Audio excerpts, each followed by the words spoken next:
Hey guys, you're live in the masonry lab this week.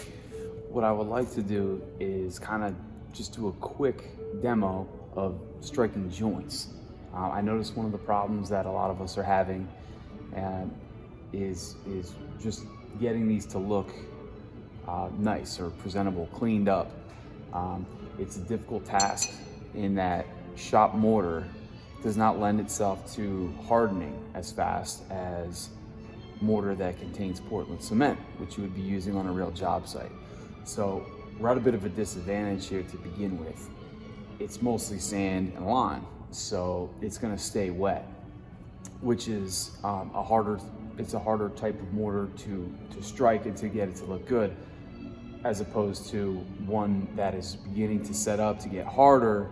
It's actually easier to strike a joint that has real Portland cement in it. It gets harder, you can strike it at the right time. But with shop mortar, it stays wet for a lot longer and it's harder to get that nice clean look to it. But I'm gonna go ahead and show you guys with just a quick lead, just a quick pyramid that I basically built here. With shop mortar, it's still very, very wet. So I'm doing this the same way that you guys would be doing on a project on a regular weekday here. But the process I want you guys to do is sort of the way that I was shown, where you strike all of your perpendicular joints first. Okay, so as they become what we would call thumbprint hard, which again, it's not really gonna be thumbprint hard, but it's gonna be close. You're gonna strike all of your head joints first, okay? And then you come back and you hit all of the horizontal ones. Afterwards, going back to again clean up, because as you can see, when you strike a joint and then you go across it, you have this little bit of a line here. No matter what you do, there's always going to be a couple of spots where you get that line.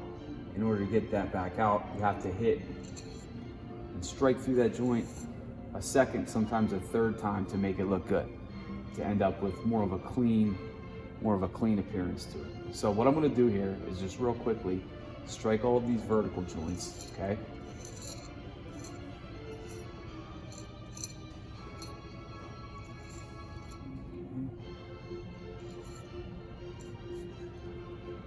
Again, this is very wet, so I'm not pushing as hard as I ordinarily would, but you just wanna compress it in there a little bit, okay? You wanna push that mortar back in past the surface of the brick itself. You can see there's a rounded shape here. That's what's gonna actually push the mortar deeper into the head joint itself.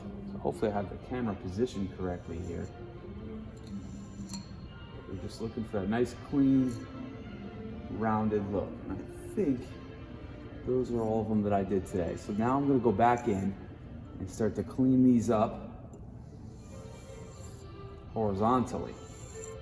Okay. You can see some of this mortar is pushing outward anyway. It's going to push out beyond the face of the brick itself. There are a couple of different ways that we can get rid of that. One is with a trowel, we can clean it away. Okay, see this?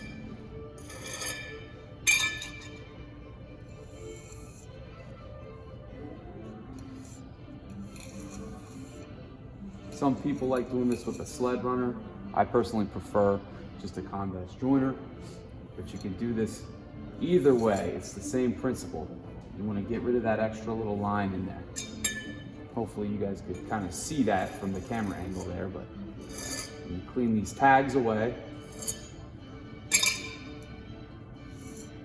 and you end up with a nicer look. So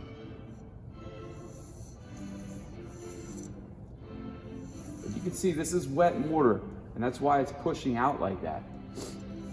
Sort of an unavoidable thing, but it's fixable.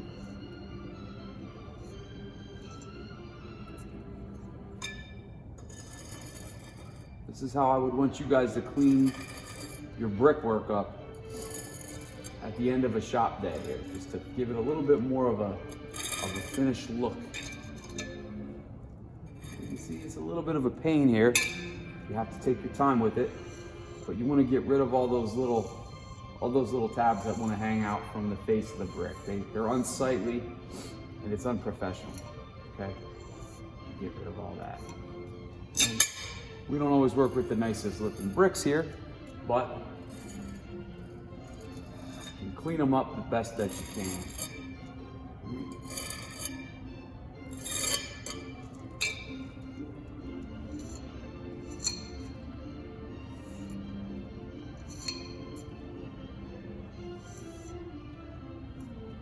All right, so you end up with a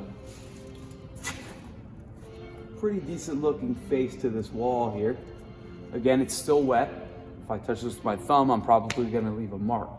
But with shot mortar, we're sort of working against the clock here, and you would have to strike these just like I did, a little bit sooner than you would with real Type S mortar, okay?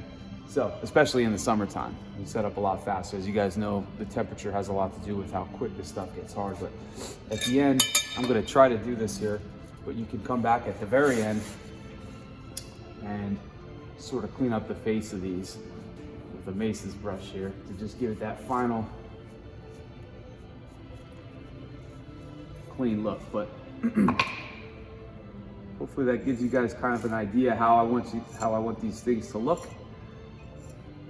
Again, there's no shame in going back over your work and just kind of touching it up one last time. There we go. The tabs coming out, but that's basically how it should look. All right. So thanks, guys. We're going to work on that this week, and I will see most of you guys in class.